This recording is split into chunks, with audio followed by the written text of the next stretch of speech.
Committee team Chittagong রয়্যালসের বদ্দাদের ঘিরে নিল রাজশাহী ওয়ারিয়র্সের মামুর ব্যাটারা। বিপিএল এর ফাইনালে শেখ মাহাদিদের হারিয়ে শিরোপা জিতে নিল নাজমুল হোসেন শান্ত বাহিনী। তানজিদ তামিমের রেকর্ড গড়া সেঞ্চুরির পর বোলারদের নৈপুণ্যের দুর্দান্ত এক জয় তুলে নিল ফ্র্যাঞ্চাইজিটি।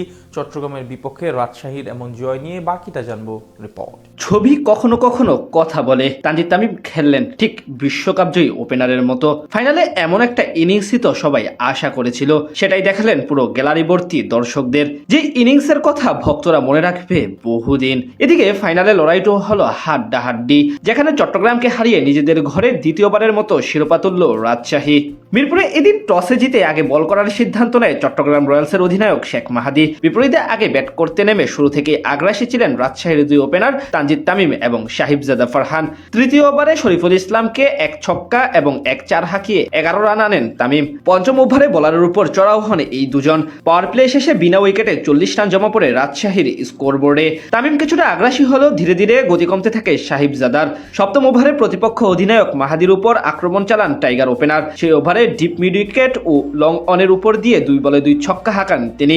নবম ওভারে মির্জা তাহির বেগকে ডাবল ছক্কা হাঁকান তামিম। পরের ওভারে তুলে নেন 29 বলে অর্ধশতক।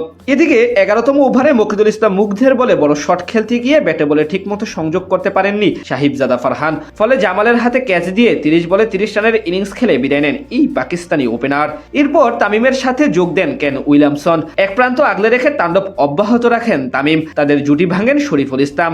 তার বলে ক্যাচ দেওয়ার আগে 15 বলে 24 রান করেন উইলিয়ামসন। 17তম ওভারে আমির জামালকে টানা 3 বাউন্ডারি হাঁকান তামিম। সেই ওভারে আসে 17 রান। আর 19তম ওভারে আসে সেই মহেন্দ্র খন। মকিদুল ইসলাম মুগ্ধের বলে অফসাইডে ঠেলে দিয়ে সেঞ্চুরি তুলে নেন তানজিদ। তার কাছ থেকে আজ আসে 62 বলে 100 রানের ইনিংস। শেষ দিকে নাজমুল হোসেন শান্তর 7 বলে 11 রানের ইনিংসে ভর করে 174 রানের পুঁজি পায় রাজশাহী ওয়ারিয়র্স। বল হাতে 2টি করে উইকেট নেন শরীফুল ইসলাম এবং মকিদুল ইসলাম মুগ্ধ।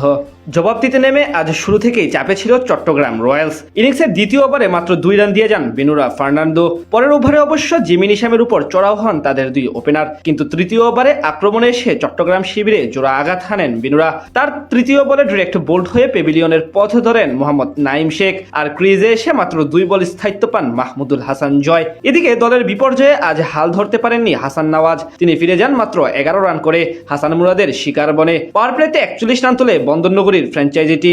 সেখান থেকে হাল ধরে ধীরে সুস্থে খেলতে থাকেন মির্জা তাহির বেগ এবং জাহিদুজ্জামান। কিন্তু সেই জুটি বেশি দূর আগাতে পারেনি। 11 রান করে বিদায় নেন জাহিদ। খানিক পরে ক্যাপ্টেন মাহাদিও ফিরে গেলে চাপে পড়ে যায় চট্টগ্রাম। এরপর আসিফ আলী এবং মির্জা বেগ চেষ্টা চালালেও তাদের স্কোর শুধু ব্যবধান কমিয়েছে। অর্থাৎ জয় তুলে নিয়ে চ্যাম্পিয়ন হয়ে যায় রাজশাহী ওয়ারিয়র্স, যেটি তাদের ইতিহাসের দ্বিতীয় শিরোপা।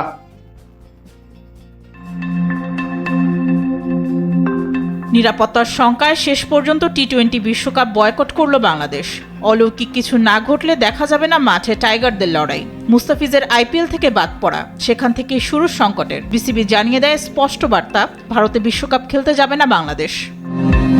বিসিবির সিদ্ধান্তে আন্তর্জাতিক অঙ্গনে তখন সমালোচনার ঝড়। বিশ্ব গণমাধ্যমের শিরোনাম, নিরাপত্তার কারণে ভারতে টি-20 বিশ্বকাপ খেলবে না বাংলাদেশ। আকিজ নিয়ে এলো বিশ্বমানের বেবি ডায়াপার মাম্মাম। কটনে সফট ম্যাটেরিয়াল, বাবুকে দেবে rash free super comfort. Bangladesh জানায় ভেন্যু বদলের দাবি, ভোটাভুটিতে নাকচ।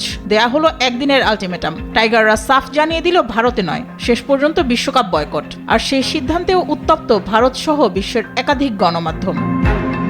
জনপ্রিয় ক্রিকেট ভিত্তিক ওয়েবসাইট ক্রিক ইনফোর শিরোনাম, বাদ পড়ার ঝুঁকি থাকলেও ভারতে বিশ্বকাপ না খেলার ব্যাপারে অনড় বাংলাদেশ। আরও শিরোনাম, ভেন্যু নিয়ে আইসিসির দ্বিমুখী নীতির অভিযোগ তুলেছে বিসিবি। দ্য ইন্ডিয়ান এক্সপ্রেসের শিরোনাম, আইসিসির আলটিমেটামের জবাবে বাংলাদেশের জবাব, টি-20 বিশ্বকাপ খেলতে চাই কিন্তু ভারতে যাব না। দ্য টাইমস অফ ইন্ডিয়া শিরোনাম করেছে, চ্যাম্পিয়ন্স ট্রফিতে ভারতের বিশেষ সুবিধা নিয়ে প্রশ্ন বাংলাদেশের। আইসিসির বিরুদ্ধে দ্বিমুখী আচরণের অভিযোগ। সংবাদ মাধ্যম এনডিটিভির শিরোনাম, আইসিসি ভেন্যু পরিবর্তনের অনুরোধ প্রত্যাখ্যানের পর ভারতে টি-20 বিশ্বকাপ খেলবে না বাংলাদেশ। পাকিস্তানি সংবাদ মাধ্যম ডন শিরোনাম করেছে, ভারতে টি-20 বিশ্বকাপ খেলবে না বাংলাদেশ। ব্রিটিশ সংবাদ মাধ্যম বিবিসির শিরোনাম, টি-20 বিশ্বকাপ বিতর্কে পিছু হটতে অস্বীকৃতি বাংলাদেশের। কাতার ভিত্তিক সংবাদ মাধ্যম আল জাজিরার শিরোনাম, আইসিসির হুমকি সত্ত্বেও টি-20 বিশ্বকাপ খেলতে অনড় বাংলাদেশ। লন্ডন ভিত্তিক আন্তর্জাতিক সংবাদ সংস্থা রয়টার্স শিরোনাম করেছে, ভারতের আলটিমেটাম সত্ত্বেও বিশ্বকাপের সিদ্ধান্তে অটল বাংলাদেশ। ক্রিকেট মঞ্চে অশনি সংকেত, খেলার সাথে মিশে গেছে রাজনীতি এমনভাবে যা কাঁপিয়ে দিয়েছে গোটা ক্রিকেট বিশ্বকে। শেষ পর্যন্ত ভারতের কূটনৈতিক চালের কাছে হার মানতে হলো বাংলাদেশকে, কিন্তু টাইগাররা এখনো তাকিয়ে আছে অলৌকিক মিরাকলের দিকে। যদি সেই মিরাকল না ঘটে তাহলে 1999 সালের পর প্রথমবারের মতো বিশ্বকাপে দেখা যাবে না বাংলাদেশকে। বিগ ব্যাশে বল হাতে আরও একবার নিজের ম্যাজিক দেখালেন রিশাদ হোসেন। এবার ডিরেক্ট বোল্ড করে প্যাভিলিয়নে ফেরালেন স্টিভেন স্মিথকে। অসাধারণ বোলিং করে দলকে এনে দিলেন ব্রেক থ্রো। পাশাপাশি ব্যাট হাতে হাঁকান 92 মিটার বিশাল এক ছক্কা। বিপরীতে আগে ব্যাট করতে নেমে রীতিমতো রানের পাহাড় গড়ে সিডনি সিক্সার্স। জবাবে হোবার্টও লড়াই করে চোখে চোখ রেখে সেখান থেকে ম্যাচের ফলাফল এবং রিশাদের পারফরমেন্স নিয়ে বিস্তারিত রিপোর্ট। মাঠে নামবেন, উইকেট নিবেন, দলের জন্য বড় ভূমিকা রাখবেন, এটাই যেন রিশাদ হোসেনের নিত্যদিনের কাজ হয়ে উঠেছে। বল হাতে বিগ ব্যাশে প্রতিদিনই প্রতিপক্ষের উইকেট তুলে নিচ্ছেন নিজের জাদুকরী বোলিং নৈপুণ্য দিয়ে, যার ব্যতিক্রম ঘটেনি আজ সেমিফাইনাল ম্যাচেও। গুরুত্বপূর্ণ লড়াইয়ে আজ আরও একবার প্রমাণ করলেন নিজেকে। বিশেষ করে সিডনি সিক্সার্সের হয়ে দুর্দান্ত ফর্মে থাকা স্টিভেন স্মিথকে যেভাবে বোল্ড করেছেন তিনি, তা ভক্তরা মনে রাখবে বহুদিন। রিশাদের গোট লেন্থে পিচ করা ডেলিভারি ঘুরে রিভার্স সুইপ খেলতে গিয়ে টাইগার লেগ স্পিনারের বুদ্ধির কাছে পুরোপুরি বোকা বনে ডিরেক্ট বোল্ড হন স্মিথ। বিগ ব্যাশে দ্বিতীয় কোয়ালিফায়ার ম্যাচে এদিন টস জিতে আগে বল করার সিদ্ধান্ত নেয় রিশাদের দল হোবার্ট হ্যারিকেন্স। বিপরীতে আগে ব্যাট করতে নেমে শুরুটা তেমন ভালো করতে পারেনি সিডনি সিক্সার্স। বিলি স্টানলেকের 2 বলে 2 বাউন্ডারি হাঁকিয়ে 13 রান করে বিদায় নেন ওপেনার ড্যানিয়েল হিউজ। তবে এক প্রান্ত আগলে রেখে দারুণ খেলতে থাকেন ছন্দে থাকা অভিজ্ঞ ব্যাটার স্টিভেন স্মিথ। ইনিংসের পঞ্চম ওভারে বল করতে আসেন রিশাদ হোসেন। সেখানে প্রতি বলে সিঙ্গেল হজম করে দিয়ে যান মাত্র 6 রান। পাওয়ার প্লে শেষে সিডনির স্কোরবোর্ডে জমা পড়ে 1 উইকেটে 55 রান। ইনিংসের অষ্টম ওভারে আবারও আক্রমণে আসেন রিশাদ। এবার প্রথম বলেই বাউন্ডারি হজম করেন স্মিথের কাছে।